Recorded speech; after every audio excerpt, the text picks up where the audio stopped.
नमस्कार दोस्तों, मैं अंकुर उपाध्याय स्वागत करता हूं आप सभी का एक बार फिर से अपनी नई वीडियो में। दोस्तों, दो तीन बड़ी पॉजिटिव चीजें आज डेवलप हुई हैं, एक एक करके आप सभी के साथ शेयर करना चाहूंगा। पहली बात, कल गैप अप ओपनिंग आने वाली है, ऐसा मतलब 90% चांसेस हैं। 10% तो बाजार की अनसर्टेनिटी को कोई इग्नोर कर नहीं सकता है, लेकिन 90% प्लस चांसेस हैं कि कल एक गैप अप ओपनिंग आएगी भारतीय बाजार में। उसके पीछे दो बड़े कारण हैं। अच्छा, एक चीज और, इन केस कल गैप अप ओपनिंग नहीं भी आई तो भी आपको मौका मिलेगा एग्जिट करने का ऊपर के लेवल पे। ठीक है, ऐसा मैं इसलिए कह सकता हूं क्योंकि आज का डेटा बहुत ही कमाल का है। बड़े दिनों बाद कुछ अच्छा मतलब दिख रहा है, स्क्रीन पे क्लियर कट दिख रहा है। एफआईआई ने खरीदारी करी है 595 करोड़ की, पहला पॉजिटिव पॉइंट। डीआईआई 2 दिन सुस्त खरीदारी के बाद आज वापस एक्शन में आए हैं, 2700 करोड़ की बाइंग करी है, सुपर्ब।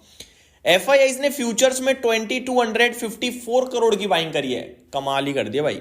और फ्यूचर इंडेक्स में करीब 128 करोड़ की सेलिंग है, जिसमें निफ्टी को बेचा है लेकिन बैंक निफ्टी को खरीदा है। और फाइनल फिगर निकल के आया 128 करोड़ की सेलिंग का। तो ओवरऑल अगर आप नोटिस करें, सेलिंग कहीं भी नहीं है, बाइंग चौतरफा है। एफआईआई ने खरीदा, डीआईआई ने खरीदा, एफआईआई ने स्टॉक फ्यूचर्स खरीदे।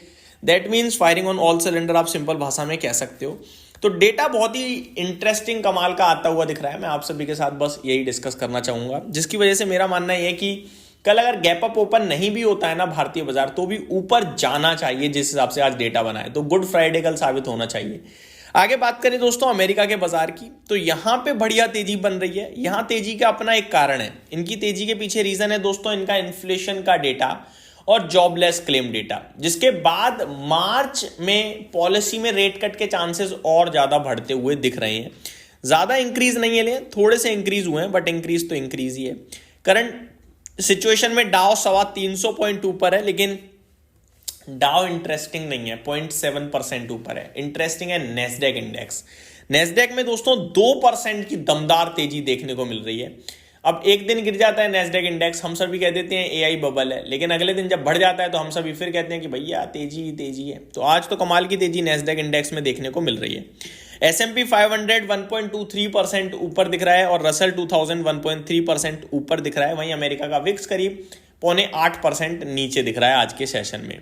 भारतीय बाजार की बात करें तो निफ्टी की आज क्लोजिंग हमें 25,815 पे देखने को मिली है। गिफ्ट निफ्टी 26,000 दिख रहा है, मोर देन 100 पॉइंट्स की रैली दिख रही है गिफ्ट निफ्टी में इस समय। तो पॉसिबिलिटीज है कि हम भी 25,900 के आसपास ओपन होने चाहिए 100 पॉइंट्स के गेंस के साथ। उसके बाद 26,000 हमारे लिए एक हर्डल के रूप में सामने आएगा। दो रीजन है, एक तो कॉल राइटिंग, ऊपर से साइकोलॉजिकली 26,000 की अपनी एक इंपॉर्टेंस है। तो देखते हैं कि वो पार होगा या नहीं होगा। वो पार हो ना हो, लेकिन 25,700 नीचे बचना चाहिए, जो अभी तक तो बच रहा है, आगे भी बचना चाहिए, ये हम उम्मीद करके चल सकते हैं। करंट सिचुएशन में बात करें दोस्तों स्टॉक स्पेसिफिक एक्शन के बारे में, तो वो आपके लिए कहां पे होगा, कैसे होगा, इसके बारे में समझते हैं। खबरों वाले स्टॉक्स को भी डिस्कस करता हूं। सबसे पहले तो कल एक लिस्टिंग होने जा रही है आईसीआईसीआई प्रूडेंशियल के आईपीओ की। लिस्टिंग की बात करें तो गेंस के साथ लिस्ट होगा, लेकिन ऐसा नहीं है कि बहुत ही तंगड़े गेंस आ जाएंगे या मतलब नेक्स्ट लेवल गेंस आ जाएंगे, ऐसा मुझे नहीं लगता है। लेकिन एक पॉजिटिव नोट पे लिस्टिंग होनी चाहिए, उम्मीद मेरी पूरी ये है। साथ ही साथ ये स्टॉक अपने लिस्टिंग के बाद भी और ऊपर जा सकता है, इसकी भी मेरी उम्मीदें हैं। लिस्टिंग पे लेने के लिए नहीं बोल रहा हूं मैं, लेकिन आपको एज अ इन्वेस्टर बताना चाहूंगा कि अगर आपने आईपीओ में पैसा लगाया, अलॉटमेंट आया, जिसके चांसेस बहुत ज्यादा हैं क्योंकि रिटेल कैटेगरी ज्यादा सब्सक्राइब नहीं हुई थी, 2-3 टाइम्स ही सब्सक्राइब हुई है, तो चांसेस थे कि अलॉटमेंट आया होगा। अगर आया तो जल्दबाजी में प्रॉफिट बुकिंग की मत सोचना, स्कोप है। दो रीजन है, एक तो आज म्यूचुअल फंड इंडस्ट्री के लिए जो हुआ है, जिसके बाद म्यूचुअल फंड स्टॉक्स भागे हैं, तो वो भी इसके लिए पॉजिटिव। दूसरी बात, ऑलरेडी स्टॉक वैल्यूएशन टर्म्स में ये पीयर्स में सस्ता था, तो ये सारी चीजें मुझे लगती हैं कि मौका ही है आप सभी के लिए। आगे बात करूं दोस्तों इस समय आईपीओस की, तो KSH इंटरनेशनल का एक आईपीओ था जो आज बंद होता हुआ दिख रहा है। सब्सक्रिप्शन बहुत ही सुस्त दिखा है इसके आईपीओ को, और ये मैंने डिस्कस भी नहीं करा, तो इसे मैं अभी भी डिस्कस नहीं करना चाहूंगा। खबरों वाले स्टॉक्स की तरफ चलते हैं दोस्तों डायरेक्टली, लेकिन उससे पहले एक बार कमोडिटीज का अपडेट देना चाहूंगा आप सभी को।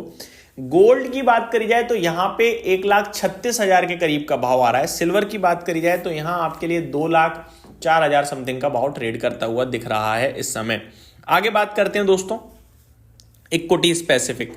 पहले यूएस का जॉब्स डेटा भी थोड़ा सा बताना चाहूंगा। 2.7% पे इन्फ्लेशन आया है, वहीं अनुमान 3.1% का था, तो मच बेटर देन एक्सपेक्टेशंस है ये। तो इसीलिए बाजार अमेरिका का ऊपर कूदता हुआ दिख रहा है इस समय। अब आ जाते हैं स्टॉक स्पेसिफिक। सबसे पहले HG infra engineering sign deals to sell complete ownership of 2 subsidiaries. तो पूरी तरीके से 2 सब्सिडरीज को बेचने जा रही है कंपनी। मिधानी के लिए खबर है, gets a new order valued at 121 crore, 121 crore का ऑर्डर मिलता हुआ दिख रहा है इन्हें। खबर ये आते हुए दिख रही है, पॉजिटिव है। एंटनी वेस्ट हैंडलिंग सेल, कल इस कंपनी को इसके मार्केट कैप से बड़ा ऑर्डर मिला था। मैंने कहा था स्टॉक टू वॉच होगा और पॉसिबिलिटीज हैं स्टॉक ऑफ द डे होगा आज का। कमाल की तेजी दिखी, 18% ऊपर बंद हुआ है स्टॉक। एक बार फिर पॉजिटिव न्यूज आ रही है। खबर यह है NCLT मुंबई से इन्हें ग्रीन लाइट मिली है AG इन्वायरोज मर्जर के लिए कंपनी के साथ। तो ये भी पॉजिटिव है। मेरे को लगता है कल फिर ये एक्शन में रह सकता है, बट ज्यादा बड़े एक्शन में नहीं रहेगा। आज ऑलरेडी काफी कुछ इसने प्राइस्ड इन कर दिया है। आगे बात करें ओला इलेक्ट्रिक, इन्होंने ना थोड़ा सा धोखा दिया है अपने इन्वेस्टर्स को। दोस्तों कंपनी आज क्या कह रही है, company promoter finishes one time share sale to pay off personal loan, pledges on shares fully released. यही चीज कंपनी ने 2 दिन पहले भी कही थी कि हमने आज शेयर बेचे हैं, वन टाइम सेटलमेंट है, प्लेज शेयर्स जुटाए हैं, ओवरहैंग खत्म। कल भी बेचे, आज भी बेचे, अब फिर सेम चीज कह रहे हैं कि वन टाइम सेटलमेंट अब खत्म। जब आपको 2 दिन और बेचना था तो आप परसों ही ये बताते कि अभी हम 2 दिन और सेलिंग करेंगे। शायद कंपनी को ये डर हो कि अगर हमने बता दिया तो शेयर और ज्यादा टूट सकता है और शायद सामने कोई बायर भी ना मिले। जो भी है, बट ये कंपनी ने अपने इन्वेस्टर्स के साथ गलत किया है, थोड़ा सा गलत वे में कन्वे की चीज को, बस इतना ही कहना चाहूंगा। बट अभी कंप्लीट हो गया है तो ये पॉजिटिव है एक तरीके से, चलो कम से कम सेलिंग तो खत्म हुई। तो ये कुछ स्टॉक्स हैं जो कल एक्शन में आपको देखने को मिल सकते हैं। बाकी छोटी मोटी खबरें और भी काफी सारे स्टॉक्स के लिए आते हुए दिख रही हैं। इस वीडियो में सिर्फ इतना ही। उम्मीद करता हूँ डिटेल्स समझ में आई होंगी, पसंद आई होंगी। Thank you so much for watching this video. Good night guys.